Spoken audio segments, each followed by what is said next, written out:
All right, so the Raiders made a few little transactions here and there, sort of getting that roster finalized. I'm going to talk about three of them, which included two releases and one signing.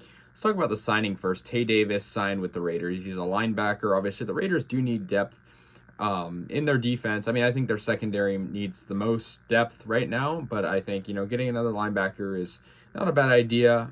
He was on the Texans, and he lost his roster spot there. So yeah, I mean, he's signing with the Raiders. I don't know much about this guy. He's an undrafted free agent when he came to the league in 2018 with the Giants.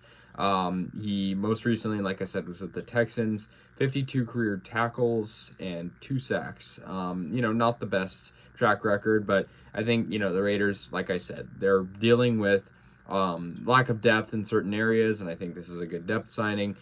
So we'll see. I don't, like I said, don't know much about the guy. I don't really think many people do, considering he's sort of under the radar.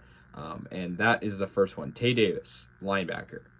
Next, the Raiders cut quarterback Nick Mullens, and I think some people saw this coming.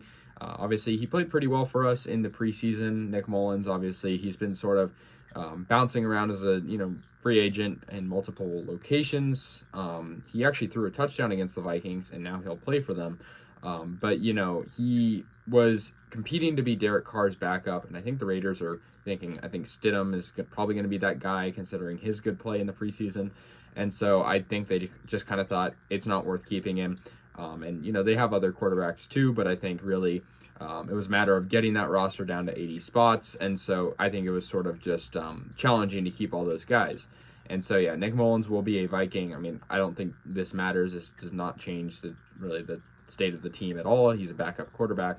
Now, I think this one's probably the most impactful. Not to say it was a bad decision, but the Raiders released running back Kenyan Drake. Drake last year was sort of the second running back to Josh Jacobs, but in some moments he actually stepped up as sort of that main guy.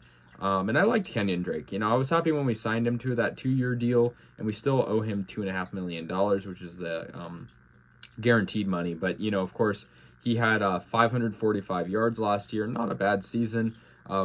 Considering he's the backup to Josh Jacobs last year, I mean, it's not a bad, statistical numbers there for Kenyan Drake. But he broke his ankle last December, which kind of cut his season short. And I think the Raiders kind of thought it's not worth paying him, especially considering the other good running backs we have on this roster, like Zamir White, like Amir Abdullah. And so I think the Raiders kind of just see him as, a liability when it comes to money. I don't think he's a bad player. I just think it's a money thing and a roster thing. So yeah, those are just some small one signing and 2 releases the Raiders had. Let me know your thoughts on these transactions. I'll see you guys later. And yeah, go Raiders.